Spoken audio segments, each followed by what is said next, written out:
Hablar de regulación de enzimas puede sonar a una clase de bioquímica súper abstracta, ¿verdad? Pero en realidad es como tener el manual de operaciones de nuestro cuerpo.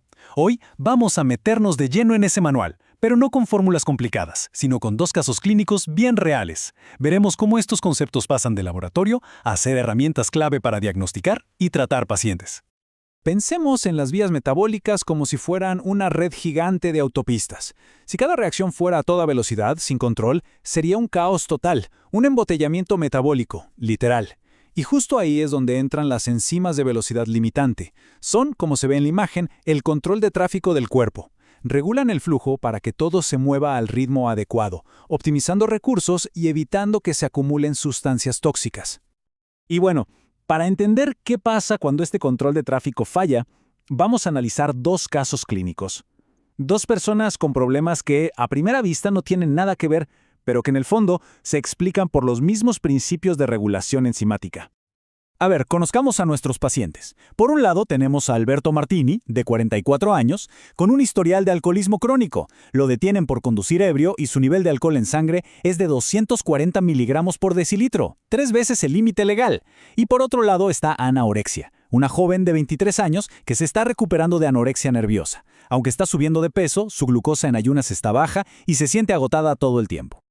Entonces, la pregunta del millón es, ¿cómo usamos los principios de la regulación enzimática para resolver los misterios clínicos de Alberto y de Ana?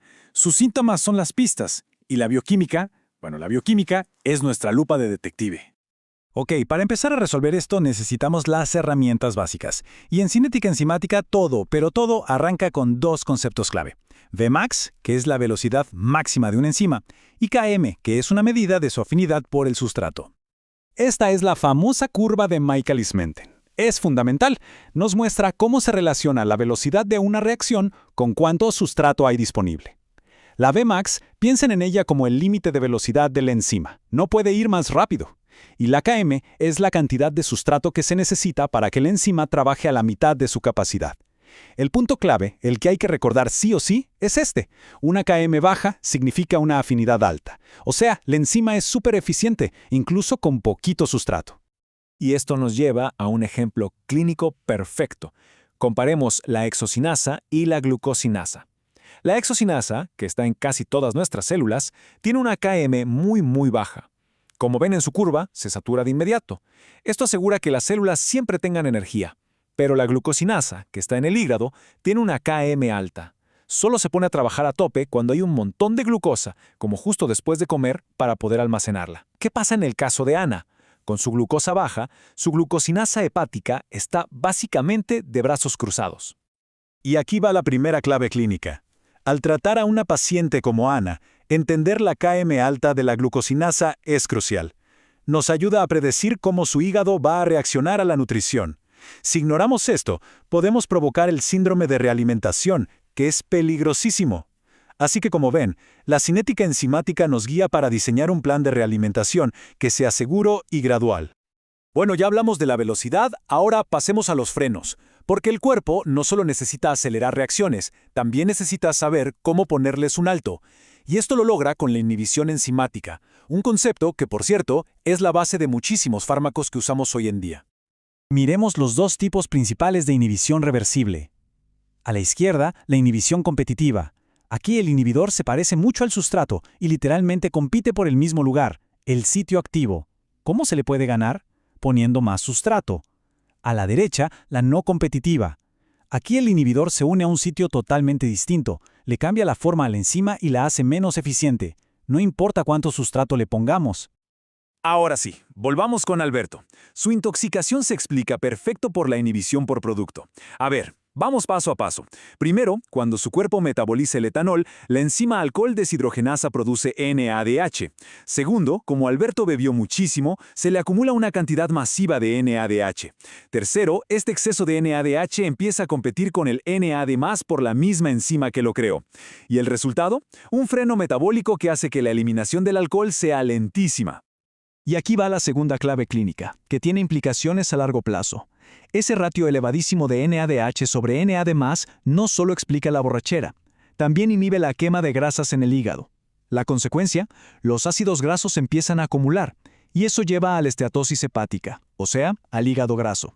Por eso, al evaluar a un paciente con alcoholismo crónico, es obligatorio vigilar de cerca el daño hepático. Bien, ya vimos el control por sustrato y la inhibición, pero el cuerpo tiene un sistema todavía más sofisticado, más elegante, digamos, los interruptores maestros. Estamos hablando de la regulación aloestérica, un mecanismo de ajuste fino y súper rápido que puede modular vías metabólicas enteras. El concepto es brillante. Hay unas moléculas reguladoras, que se llaman efectores alostéricos, que se unen a la enzima en un lugar diferente al sitio activo. Esta unión es como apretar un interruptor a distancia. Provoca un cambio en la forma 3D de la enzima, y esto hace que aumente o disminuya su afinidad por el sustrato, o sea, controla su actividad. Muy bien, ya reunimos todas nuestras herramientas bioquímicas. Es el momento de volver a nuestros pacientes y usar todo este conocimiento para, ahora sí, conectar los puntos. Vamos a pasar del laboratorio a un entendimiento clínico completo de lo que les está pasando. Esta tabla lo resume todo de una manera súper clara. Para Ana, la cinética de alta Km de su glucoquinasa explica por qué su hígado no atrapa bien la poquita glucosa que tiene, y eso contribuye a su fatiga. Para Alberto, la inhibición por producto del NADH sobre la alcohol deshidrogenasa explica por qué su intoxicación dura tanto. Pero hay más. Su consumo crónico induce otra enzima, la MEOS, que tiene una Km alta para el etanol y genera productos tóxicos. Y esto nos da una pista de su riesgo de daño hepático a largo plazo. Como acabamos de ver, la regulación enzimática no es pura teoría del libro, es la lógica que está detrás de la salud y la enfermedad. Y esto nos deja con una pregunta final, casi un reto. Sabiendo que este principio es la base de muchísimos fármacos, si tuvieran que diseñar un nuevo tratamiento para la diabetes tipo 2, ¿qué enzima o qué vía metagónica elegirían como objetivo? ¿Y por qué?